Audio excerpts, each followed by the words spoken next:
Sir ఇప్పుడు ఎలాంటి advance treatments ఉన్నాయి సార్ మనకి హార్ట్ అటాక్స్కి సంబంధించి? అంటే ఇయర్ బై ఇయర్ మనకు అంతా కూడా కొత్త టెక్నాలజీ వస్తుంది, రకరకాల అడ్వాన్స్మెంట్స్ వస్తున్నాయి కదా.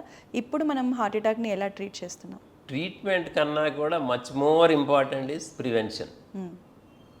I want stress on that. ఎందుకంటే మీకు hi tech treatments might look great, for a doctor also it's a great reward. వాళ్ళు ఎవరో అరెస్ట్ వస్తారు, మేము షాక్ ఇస్తాం, యాంజియోప్లాస్టీ చేస్తాం, ఆ రక్తనాళాన్ని ఓపెన్ చేస్తాం, వాళ్ళు బతుకుతారు అండ్ ఆల్. కానీ that is only for a few people. Majority ఏంటంటే సగానికి సగం మంది హార్ట్ అటాక్తో చనిపోయే వాళ్ళు, సగానికి సగం మంది హాస్పిటల్ జారకముందే చనిపోతున్నారు, ఈవెన్ ఇన్ డెవలప్డ్ కంట్రీస్. అలాంటప్పుడు మన focus should be on prevention. Prevention అనేది చాలా తేలిక. Heart attacks are a lifestyle disease. మెయిన్గా 3 కారణాలు ఉంటాయి. మనం తినే ఆహారం, మనం చేయని ఎక్సర్సైజ్, మనం గురయ్యే మానసిక ఒత్తిడి.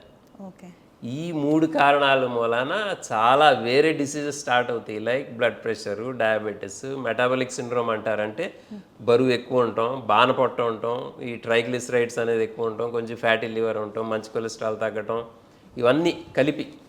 సో మీకు షుగర్ ఎక్కువ లేకపోవచ్చు, బీపీ ఎక్కువ లేకపోవచ్చు, కొంచెం కొంచెం ఎక్కువ ఉంటాయి అన్నీ. ఇది మీకు 20-30 సంవత్సరాల నుంచినే స్టార్ట్ అయిపోతుంది. సో దీని మూలాన heart attacks, brain strokes, liver failure, kidney failure అన్నిటికీ కారణాలు ఒకటే. ఒక wonderful thing about life style diseases is, మీరు కనుక మంచి లైఫ్ స్టైల్ కనుక మీరు పాటించగలిగారు అనుకోండి, మీరు ఈ డిసీజెస్ అన్నీ ప్రివెంట్ చేయగలరు. Not only heart attacks. Correct. ఎందుకంటే పూర్వం మలేరియాతో, టైఫాయిడ్తో దాంతో చనిపోయేవాళ్ళు. మలేరియాకి వేరే మీరు మస్కిటో మ్యాట్ వాడాలి, దానికి వేరే ట్రీట్మెంట్. టైఫాయిడ్కి మీరు వాటర్తో గురించి జాగ్రత్తగా ఉండాలి, వేరే ట్రీట్మెంట్. ఇక్కడ అలా కాదు. మీరు ఒకే లైఫ్ స్టైల్తో, గుడ్ లైఫ్ స్టైల్తో you can prevent liver failure, kidney failure, heart attacks, brain strokes, heart failure, అన్ని వ్యాధులు తగ్గిపోతాయి. Lifestyle diseases are so easy to prevent. So దీనికి prevention is a universal prevention. అంటే ఒకళ్ళు చేస్తారు, ఇంకోళ్ళు చేయరు, నాకు హార్ట్ అటాక్ రాదు, నాకు బీపీ లేదు, షుగర్ లేదు.